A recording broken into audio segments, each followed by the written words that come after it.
Hola a todos, bienvenidos a este segundo encuentro de literatura japonesa y vamos a estar hablando del libro Segundo Matrimonio, publicado por MC, del gran autor Yasunari Kawabata, que fue premio Nobel también. Bueno, ahora vamos a hablar un poquito después de esto.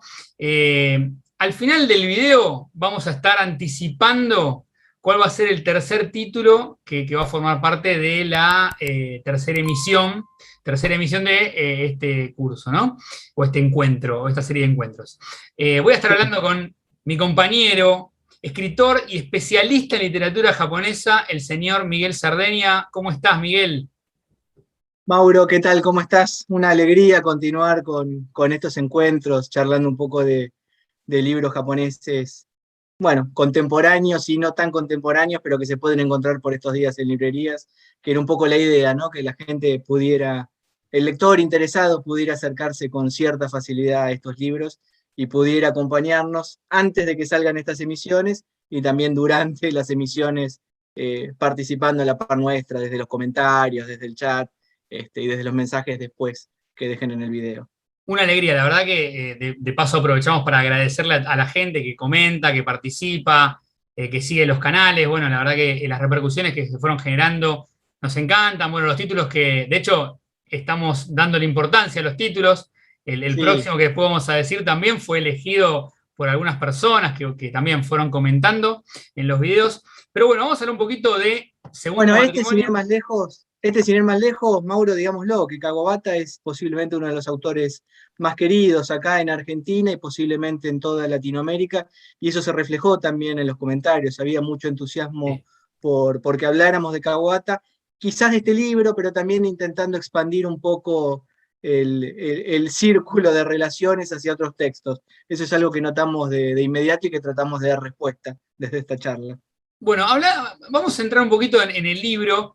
Antes de hablar un poquito de qué va el libro, es un libro que se publicó en folletines en el 1948 y recién hace poco llega al país.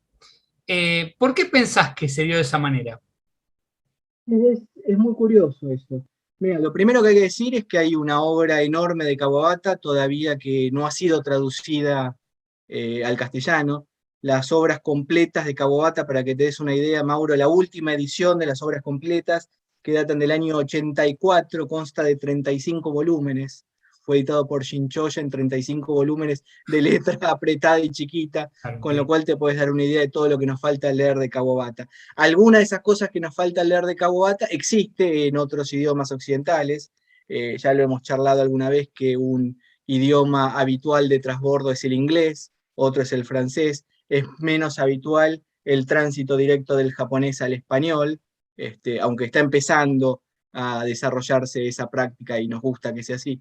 Pero para que te des una idea, hay algunos textos que están traducidos al inglés y al francés que no hemos leído en castellano, y hay otros que ni siquiera han pasado a ningún idioma occidental, que permanecen que permanecen cautivos en esos 35 volúmenes, y que esperamos algún día poder leer. Y este es el caso del Segundo Matrimonio, ¿no? Es una de las novelas que permanecía, digamos, un poco oculta del castellano. Y sabés que también está bueno decir, ¿no? Para que por ahí, o la persona que no conoce a Kawabata, que fue premio Nobel de literatura en 1968. Y no es un dato menor. Estamos hablando de uno de los mejores autores japoneses de la historia, ¿no?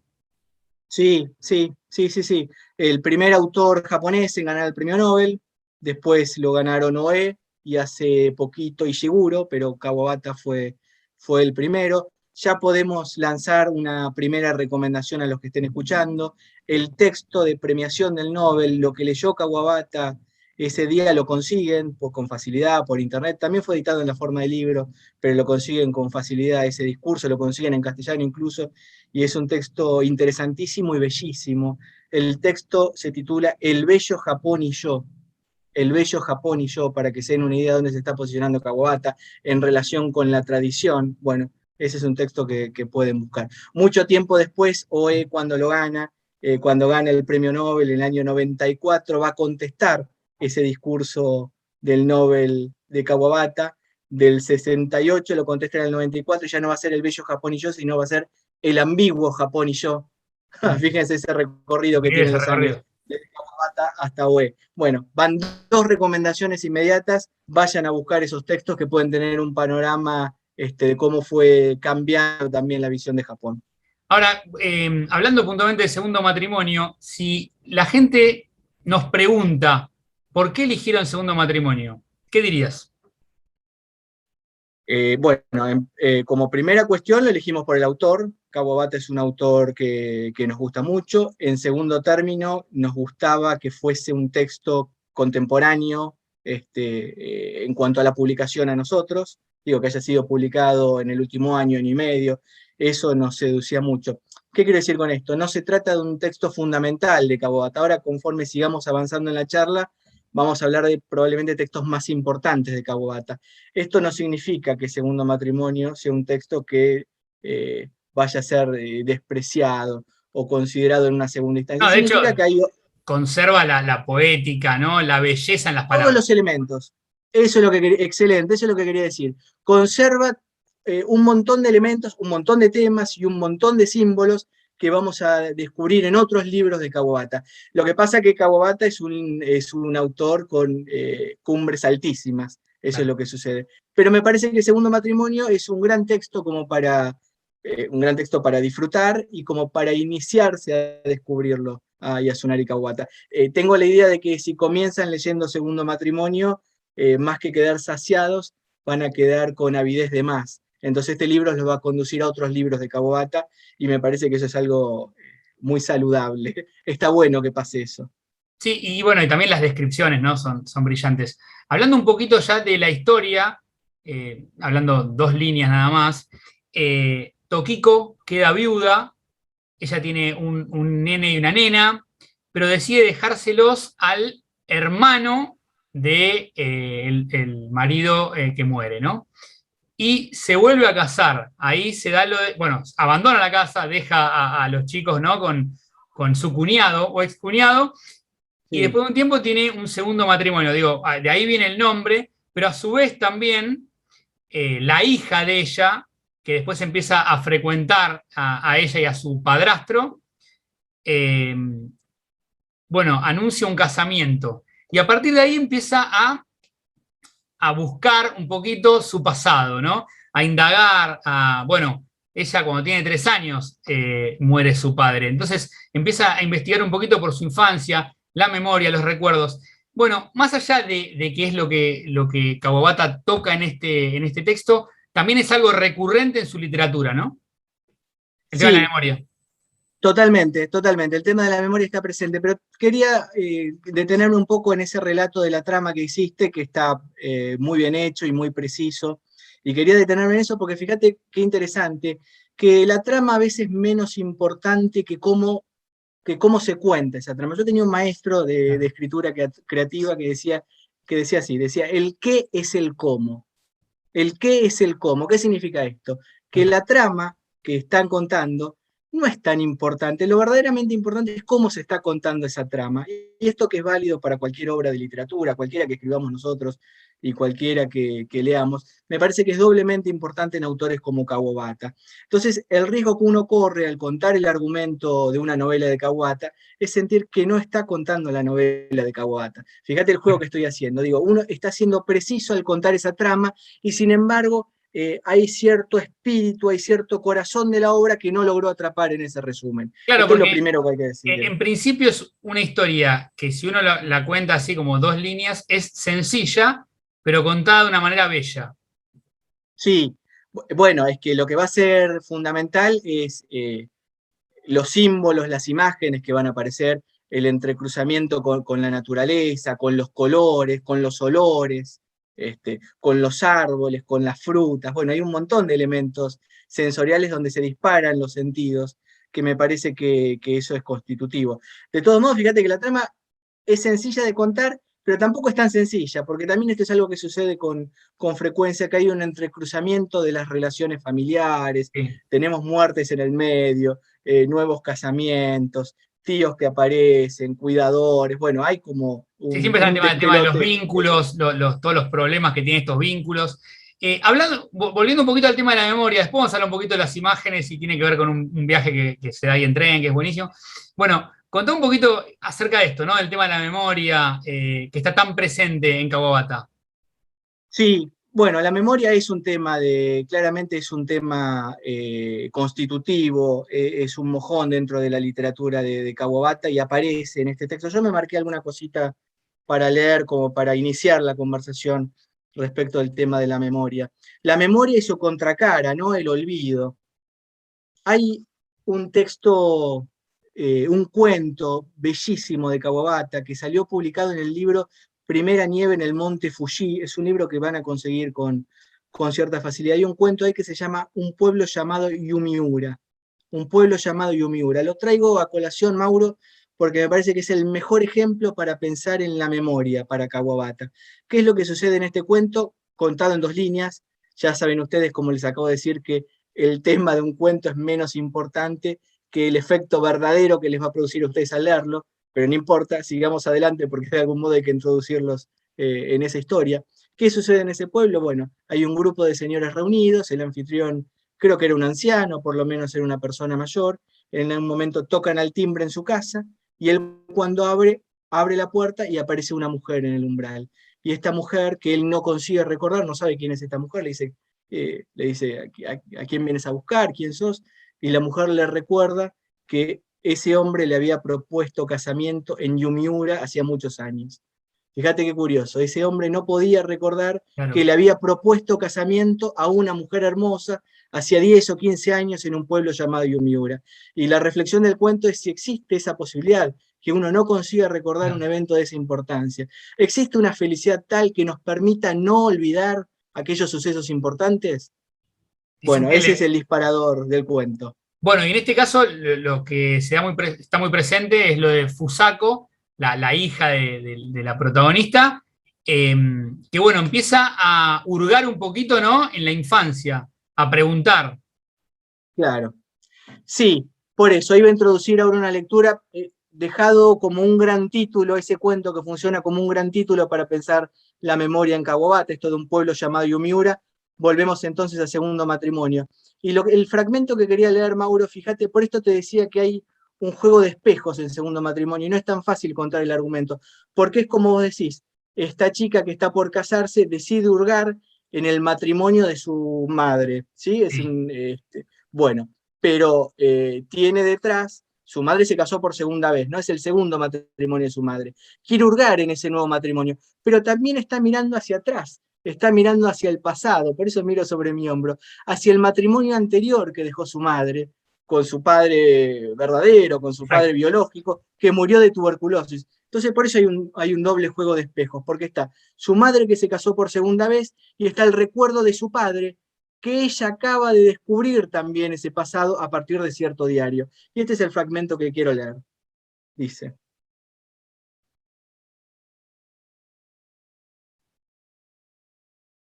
¿cuál es? El padre murió, ¿no? El padre de ella murió. Y dice esto: están conversando, el narrador, que digamos es este segundo padre, si lo El queremos llamar de padrastro algún viene a ser modo, así.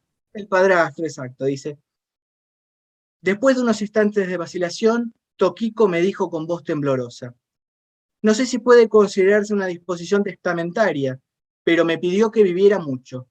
Y lo repitió 5 veces, pero con una expresión tan adusta que temblé pensando que en realidad estuviera deseando mi muerte, aunque sé que no era así. Decía que lo insoportablemente triste era imaginar que también desaparecerían las personas que lo habían conocido y recordaban con cariño. Lo repito. Decía que lo insoportablemente triste era imaginar que también desaparecerían las personas que lo habían conocido y recordaban con cariño. Bueno, ahí también se da esto de la persona que se está muriendo y le está pidiendo algo a la persona que queda viva, ¿no? Le está Sí, exigiendo, sí. ¿no? Algo.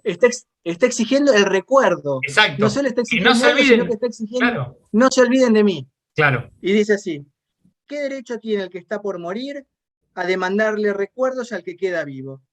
Es una aberración, una blasfemia, dije como escupiendo las palabras. Qué necio fue el profesor al suponer que la memoria es algo confiable e inmutable, cuando en cambio es libre. Genial. Fíjate esto: la memoria es algo confiable e inmutable, cuando en cambio es libre. Bueno, esta es la primera idea, ¿no? Que nos podemos quedar rápidamente de esta conversación. La Excelente. ¿Sabés qué? memoria como algo que sigue mutando, y que se sigue transformando y que se sigue actualizando en el presente y no como algo fijo, como algo estático, como algo que pueda quedar anclado, como por ejemplo podría quedar anclado lo que uno escribe en un diario personal, en una memoria. Sí, que ahora vamos a hablar también de esos otros los puntos. ¿Sabes qué? También me Por acordaba eso lo introduzco. de Fusako en un momento haciéndole un planteo al padrastro, ¿no? Que yo acá anoté la pregunta y me acuerdo que, bueno, me llamó la atención en ese momento porque también ella empieza a indagar, ¿no? Fusako es la hija de la protagonista y en un momento le dice, ¿puede un hombre casarse poco después de haber terminado una relación con otra mujer?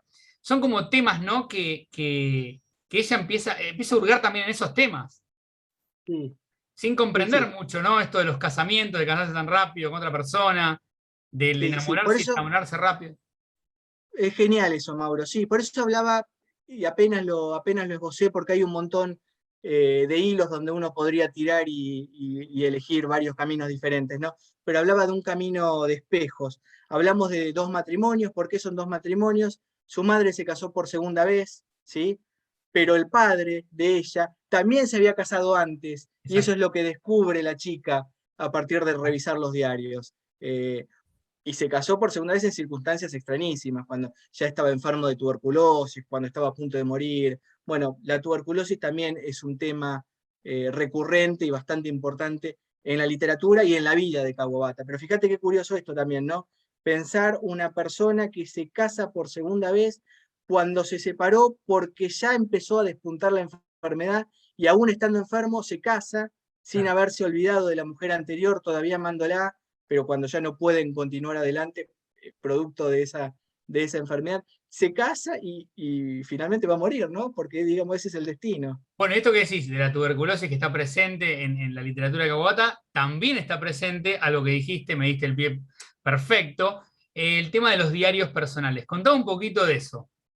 Bueno, esa es la segunda historia en espejo. Hablé de dos matrimonios, la madre está casada dos veces y el padre también se había casado antes de volver a casarse con ella. Esto es como un gran, a ver, es un gran despelote este árbol genealógico, espero que nos estén siguiendo. Siento en algún momento que estamos contando el árbol genealógico de los Buendía, de Sí, Gabriel García empiezan a Márquez, pero aparecer. Es menos, es sí, es menos menos. importante ese detalle que el contenido, ¿no? Eso me parece que es lo que se tienen que dar. Después los detalles son no responden a la poética, sino a la ciencia. Así que espero que nos estén siguiendo. Entonces decía, espejos por estos dos matrimonios y también por el tema de los diarios, porque hay dos personas que van a llevar diarios. El padre que murió en diarios que esta chica que está por casarse, esta joven de unos 15 años, o 15 o 18 años, que está por casarse ahora, que descubre este diario anterior, y el nuevo marido que está viviendo esta situación que es estresante, que decide volcar por escrito lo que le sucede. Entonces Exacto. tenemos de nuevo también dos diarios. Por esto hablaba de situaciones en espejo y me parece, yo menciono rápidamente estas dos, pero el lector que siga este libro seguro que va a encontrar con facilidad muchas más. Y esto, bueno, esto se da con otros libros de Kawabata. Sí, sí, sí, hay un libro totalmente, muchos libros, pero yo me separé uno, estaba tratando de construir esta idea y de llevarlos hacia allá. Cuando hablábamos de la memoria como algo que no es inmutable, sino algo que está en permanente cambio, y pensamos que el diario es todo lo contrario, que es como escribir sobre la Exacto. roca. Cuando uno vuelca algo Ah, quedó, sobre un claro. diario, permanece para siempre y es algo que se actualiza. De hecho, en Segundo Matrimonio, en algún momento dicen que irrumpe como un fantasma la presencia del muerto a partir de las páginas de ese diario. Bueno, Y el aparece, ¿no? Está eso fantasmal en el texto. Sí, sí, sí. Bueno, la imagen del fantasma o esta presencia por ausencia es también otro de los grandes temas de Kawabata que van a encontrar en otros libros. Lo dejamos simplemente enunciado y en todo caso quedará para otra oportunidad. Pero es otro de los grandes hitos que uno puede rastrear a partir de varios textos y en la propia biografía de Kawabata. Van a ver que esto sucede con habitualidad.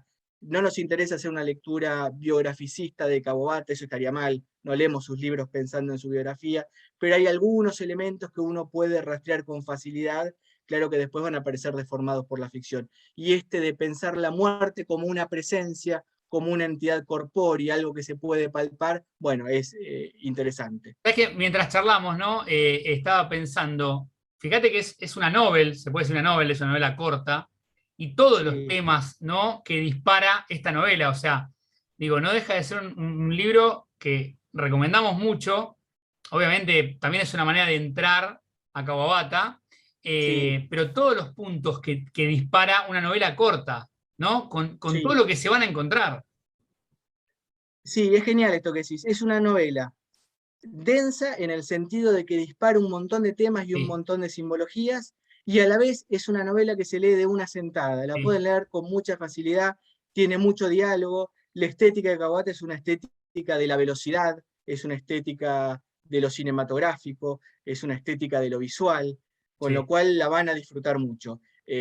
Por supuesto que van a sentir que se están asomando hacia un abismo y que no contemplan todo el horizonte, sino que va a haber apenas algunas olas que rompen ahí cerquita en el acantilado. Es Bueno, como una conforme muestra sigan para leyendo, después continuar, ¿no? claro. Con otros textos.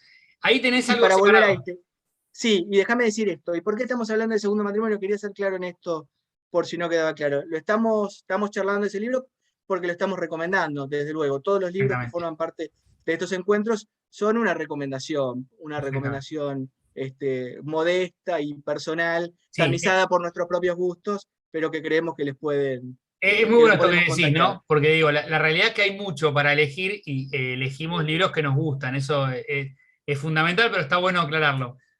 Ahí separaste ahí un libro. Sí, mira, el libro es La bailarina de Isu, pero no voy a hablar de La bailarina de Isu. La bailarina de Isu es otra novela bellísima, también la recomiendo. Pero para hablar de diarios, voy a hablar de un texto que está en este libro, que es Diario de mi 16º aniversario.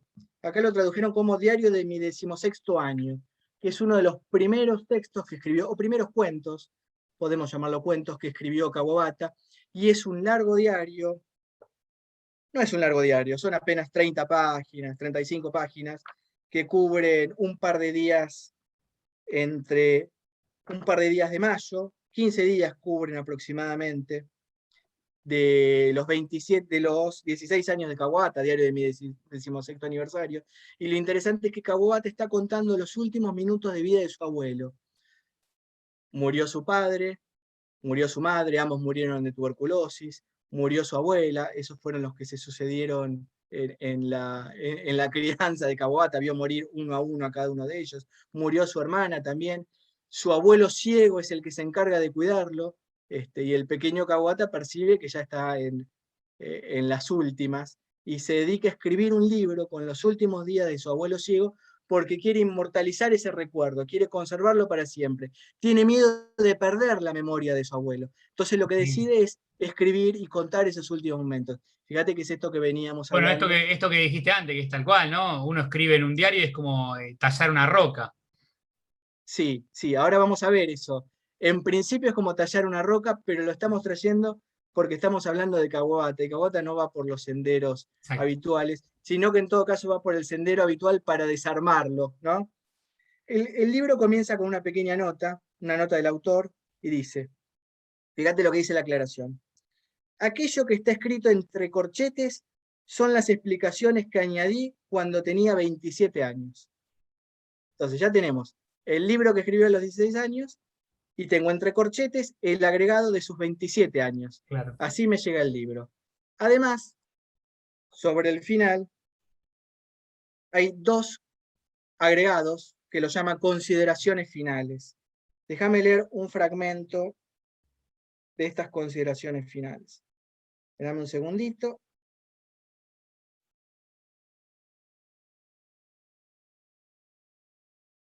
Voy a leer de la segunda consideración, así no abusamos de la paciencia de la gente. Pero son agregados que hizo. Entonces tenemos la intervención un montón de años después y estos textos que agregó ahí sobre la roca, ¿no? Digo, como habíamos dicho en un comienzo. Dice así, en la segunda consideración. Escribí en la consideración anterior, aquello que me pareció extraño cuando hallé el diario es que no tengo recuerdos de la vida cotidiana que describe. Si no lo recuerdo, ¿a dónde se han ido esos días? ¿Dónde se han metido? Medito sobre las cosas que los humanos pierden en el pasado. El misterio de haber experimentado algo en el pasado y no recordarlo permanece aún siendo un misterio para mí. Ahora, a la edad de 50 años, para mí es el problema principal de diario de mi 16º aniversario. No puedo imaginar que algo simplemente se haya desvanecido o perdido en el pasado, tan solo porque no lo recuerdo. Esta obra no pretendió resolver el enigma del olvido y la memoria. Tampoco tuvo intenciones de responder a los interrogantes de tiempo y vida, pero es verdad que ofrece cierto indicio, alguna evidencia.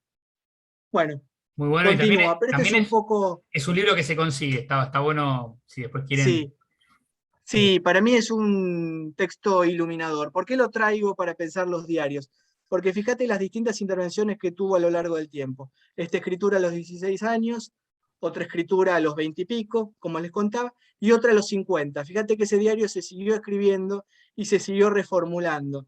Con lo cual, esa idea de la memoria como algo que no es inmutable, sino que está en permanente cambio, en permanente alteración, fíjate que los diarios no logran interrumpirla o no logran desvanecerla, no logran desarmarla. Ah, muy bueno. Un Bueno, diario personal también participa de esas mismas características dentro de la estética de Kawabata. Con lo cual la lógica del recuerdo y la lógica de la memoria podemos pensarlo casi como un símbolo fundamental que no logra desarmarse. y en este caso también, en Segundo Matrimonio, aparece otro punto, un tercer punto por ahí, de los que me parece que son importantes en este libro, que es el tema de las construcciones de las imágenes. Contá un Sí, poco de eso, ¿no? ¿Cómo surge también, bueno, en este libro puntualmente y en la literatura de Kawabata? sí, sí, tal cual, es fundamental de toda su estética. El libro dijimos que, ¿en qué año había sido publicado? Recordémoslo. 48, 1948. Fue publicado en 1948 y en el 53, creo, fue publicado por primera vez en la forma de libro. Exacto. En ese año, ese es un año importante para Kawabata, porque también se ha publicado, por ejemplo, como forma de libro País de Nieve, que es otro texto fundamental, quizás una de las cumbres para ubicarnos dentro de la temporalidad. Y lo que yo noté en el libro es que, sin embargo, a pesar de que fue producido en ese momento, participa de algunas ideas estéticas de los primeros años de Kawabata. Kawabata en los primeros años participó de una escuela, la Escuela de las Nuevas Sensaciones, es una escuela de literatura modernista, donde ponía en primer plano la imagen sensorial, la sensación como aquello que disparaba una emoción especial. Estaban atravesados también por la estética del cine, la estética del montaje, la nueva carga visual y sensorial que traía la modernidad. Bueno, esto comienza a partir del año 1920 y Kawabata formó una escuela junto con Yokomitsu, junto con Richie Yokomitsu, la escuela de las nuevas sensaciones. Bueno, hay elementos de esa estética modernista que es de los años 1920 que va a rastrear toda la literatura de Kawabata. Eso me parece que es interesante. Yo señalé alguna como para aportar pruebas de esto que estoy diciendo y no quedarme simplemente con esta declamación. De ahí de Segundo Matrimonio. Sí, sí, sí. Hay una, La una del escena, tren, sí, la la del tenés tren. marcada, es la que habíamos charlado. ¿La querés leer vos? Es Léela, la que léela. habíamos. Acuérdense entonces de estos elementos. Grabé un video en el canal para contar esto porque me pareció muy llamativo encontrarme con esta misma estética 20 años después, lo que demuestra que un autor no va abandonando sus viejas búsquedas, sino que en todo caso se van volviendo más sofisticadas y las va enmascarando quizás de algún modo, las va ocultando, las va disfrazando, pero que no las abandona del todo. Piensen entonces en estos elementos, lo sensorial, la estética del cine, los colores, lo visual, lo que dispara los sentidos. Se trata de un viaje en tren y dice así, estoy en la página 17, si lo quieren después buscar. ¿Lees vos entonces? Viajan en... Sí, lo leo. Dale. Un rayo de luz cruzaba en diagonal el vagón. Un suave tono dorado bañaba el paisaje que se diluía con el cobrizo propio del atardecer. Una conjunción de color que podía flotar por un tiempo o desaparecer de repente con la caída del sol. La mano de Fusako, que se aferraba a las agarraderas, quedaba envuelta en esa luz, y también su cara, mientras las pestañas se expandían como polvo. Fíjense qué belleza, ¿no? Pensar el polvo que flota, que uno también lo ve cuando viaja en tren y hay un haz de luz que se cuela por la ventana, ¿no? Es impresionante la descripción. Sí. Eh, Fíjate que es una descripción que tiene movimiento y que está despegada del papel. Bueno, como esta descripción hay varias, pero me parece que esta es elocuente. bueno, y también volvemos a casi al principio de la charla nuestra, ¿no? Es muy importante el cómo, Sí, sí, sí, porque sí. la belleza con la que cuenta hasta un viaje, un simple viaje en tren, por ejemplo, ¿no? Sí, sí, sí, sí, hay incluso por esto que decíamos, hay incluso una postura ideológica en este tipo de descripciones. En el momento que nació la Escuela de las Nuevas Sensaciones, había otras corrientes que pensaban que la literatura debía ser comprometida, que no debía pensar únicamente en esta estética preciosista. Había otra corriente que pensaba que la literatura que valía era aquella que se confesaba, que abría el corazón y contaba las peores miserias del corazón humano, Claro. pero que eran las miserias del corazón propio. El autor había sido protagonista y contaba sus propias bajezas. Bueno, creían que esa era una literatura interesante. Y en el otro rincón aparecen Kawabata, Yokomitsu, Teppei Kataoka, aparecen toda otra serie de autores para decir, no, no, no, la verdadera literatura, la literatura que interesa contar, es esta literatura de las sensaciones.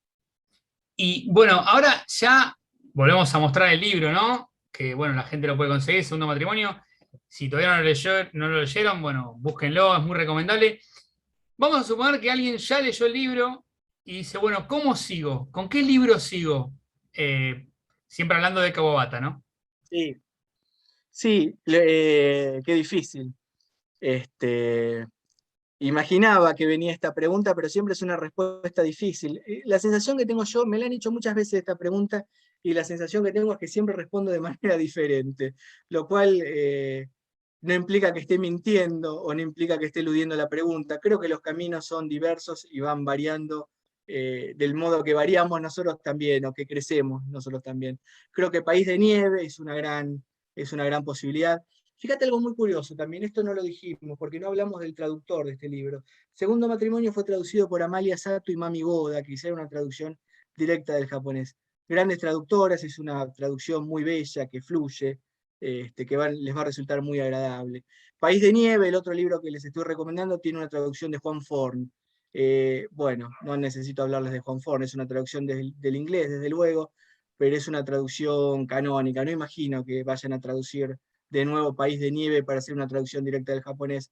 Creo que no, creo que no es necesario, ¿no? Fíjense, esa es la importancia que tiene esa traducción. La traducción al inglés de País de Nieve fue hecha por Seiden Sticker, que es otro traductor importante, otro traductor de los que marcaron un hito dentro de la traducción del japonés al inglés. Así que País de Nieve tuvo esa suerte enorme de haberse encontrado con gente que la quiso mucho. Entonces, País de Nieve es una gran posibilidad.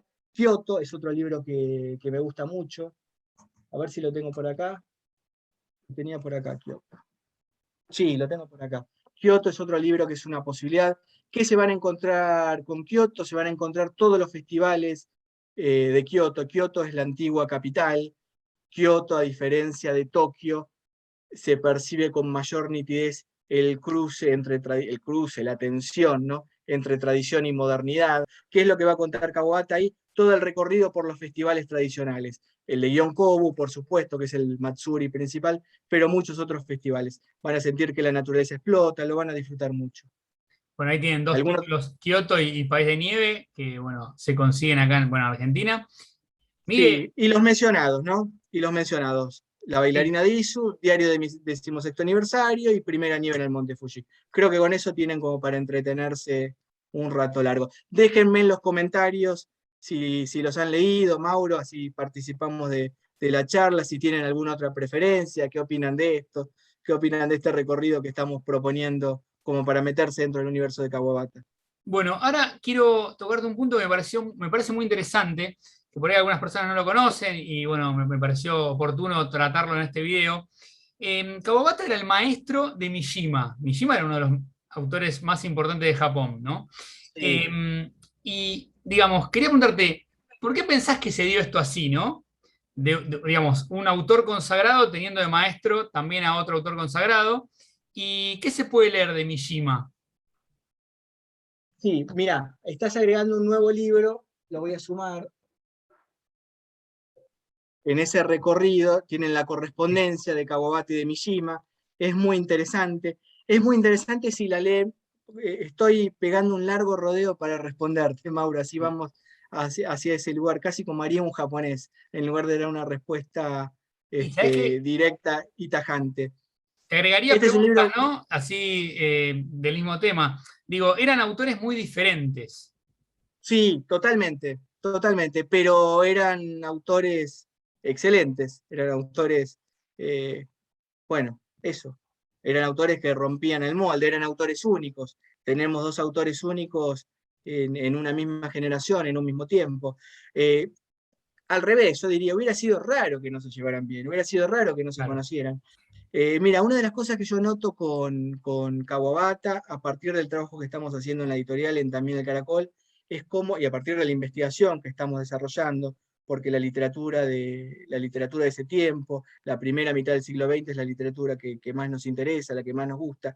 Lo que estuve notando es cómo Kawabata ofició de faro y fue iluminando todas las grandes cimas que hubo en su tiempo. Digo, allí donde Kawabata señalaba un autor, charlaba con un autor, escribía alguna nota sobre él, recomendaba su obra. Bueno, ese es un autor que vale la pena prestarle atención. Y eso es algo que Kawabata muy generosamente hacía muchas veces. Y digo, más Déjame allá decir lo de... que les iba a decir, Sí. déjame decir lo que les iba a decir de este libro.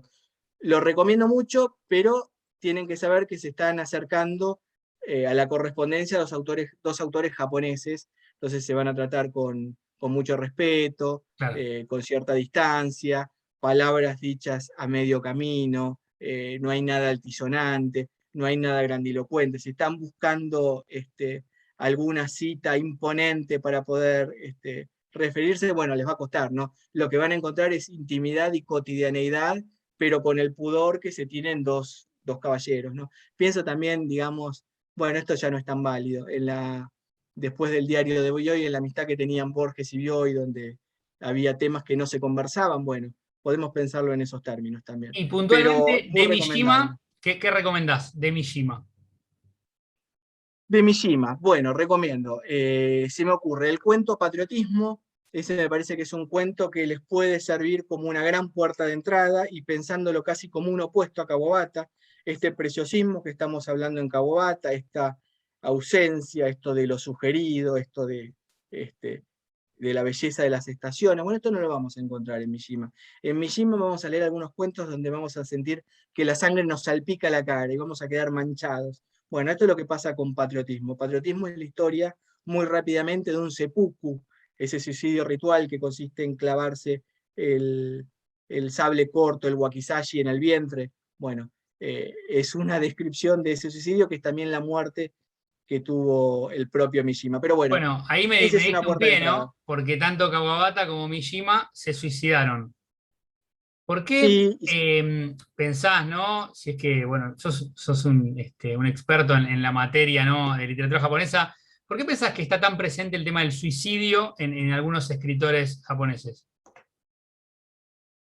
bueno, en primer lugar por las diferencias culturales, ¿no? La imagen que se tiene o que se tenía tradicionalmente, esto ya es algo que está cambiando, ¿no? Olvidémonos que estamos transitando la modernidad y quedémonos en esos tiempos que nos gustan más. La imagen que se tiene del suicidio no es la misma que se tiene en Occidente. Occidente está atravesado por la culpa judio-cristiana y en cambio en Japón, tradicionalmente, antes de que esto cambiara, el suicidio no era algo mal visto, sino que era una salida honorable ante determinadas situaciones. Bueno, esto es lo primero que hay que decir, ubicándonos en otro contexto, no en el tiempo, no en la modernidad, ¿no? En la modernidad esto ya no resulta tan válido, ya no se piensa el suicidio como una salida honorable. Pensemos, por ejemplo, en el suicidio de los samuráis derrotados en una batalla, no viene de ahí. Pero déjame decir algo interesante, esto que ya quedó esbozado a media voz, pero digámoslo con todas las letras. Mishima tuvo ese suicidio escenográfico, ese suicidio de plena espectacularidad, que era como era su literatura ponía en escena esa espectacularidad, y en cambio el suicidio de Kawabata es un suicidio con gas, es un suicidio en silencio, sin pronunciar palabras, sin molestar a nadie, apenas dicho, apenas ejecutado. Bueno, su literatura también participaba de estas mismas características. Me parece que es interesante pensar estas dos cuestiones. Y déjame hacer una última recomendación, porque si no voy a sentir que falta algo si me quedo solo con un cuento de Mishima. Les recomiendo, por supuesto, El Pabellón de Oro. El Pabellón de Oro es una novela fabulosa de Mishima. Se consigue acá en el país. Se consigue, lo editó Seix Barral. Hay una línea que yo le usé de epígrafe en algún cuento hace mucho tiempo, una línea que pronuncia el protagonista. El protagonista siente que el pabellón de oro es tan bello que no puede evitar prenderle fuego. Esta es una historia real. Increíble. Fíjense qué curiosa la historia. De nuevo está hablando de la belleza, pero en otros términos, no como habla Kawabata. También la belleza es uno de los temas que a mí me interesa rastrear dentro de la literatura japonesa. Por esto estoy recomendando esta novela. Y la cita dice así: ¿puede la belleza ser algo tan feo? Bueno, eso es lo que queda planteado en la novela. Increíble, La increíble. belleza como algo terrible, ¿no? Y Como esto, algo ¿no? incluso a De combatir. tener uno como maestro al otro, pero también ser muy diferentes como escritores, o sea, con otro tipo de escritura, ¿no? Tan Sí, diferente. Es como, digamos, Mishima es como más violento, ¿no? En su escritura. sí, por supuesto, por supuesto. Sí, sí. De todos modos, Mauro, esto como hablamos siempre, estamos en el espacio de esta media hora, no nos queda otra alternativa que ser un poco reduccionista Sí, sí, claramente. y casi pensar en arquetipos. Por Sí, sí. supuesto que cuando uno desciende hacia cada manuscrito, hacia cada texto, No, claro. bueno, va a encontrar hilos conductores, Sí, sí, mucho perfecto. más cercanos, Sí, y obsesiones que por ahí por coinciden. supuesto. Miguel, bueno, ya estamos cerca del final y bueno, es momento de hablar de lo que se Pasó viene en el volando de tercer nuevo, encuentro. Mauro. ¿Eh? Pasó volando de nuevo. Pasó volando, siempre pasa volando cada vez que charlamos, Miguel. Pero bueno, me parece que es un buen momento ya para cerrar informándoles a la gente, a la que vea este video, cuál va a ser el libro del que vamos a hablar en el tercer encuentro. Y acá lo tengo, vos creo que también lo tenés ahí. Vamos a hablar de Sí. La policía de la memoria de Yoko Ogawa, que es una escritora contemporánea, que está hoy por hoy está bastante de moda. Esta es, bueno, es el ejemplar de Tusquets, lo consigue en el país, llegó hace bastante poco también, ¿no? ¿Querés decir alguna cosita de por qué lo elegimos o ya lo dejamos para después? Si no. No, ojalá que quieran acompañarnos leyéndolo en estos días. Entre este encuentro y el próximo vamos a dejar pasar 2 semanas, unos 15 días, con lo cual si lo quieren leer, bienvenido sea. Si no lo han leído en ese tiempo, la charla con nosotros los va a estimular a querer hacerlo. No vamos a hablar más de la cuenta, sino que vamos a intentar contagiarles nuestro gusto. Así que, bueno, los esperamos la próxima también, entonces. Y es un libro un poco más largo, pero también adictivo y que, bueno, que la verdad que lo recomendamos mucho, ya hablaremos de él detenidamente, ¿no? En el tercer encuentro. Miguel, un placer como siempre. Y bueno, los esperamos a todos en el próximo video. Muchísimas gracias. Los esperamos. Chau, chau. Chao, chao.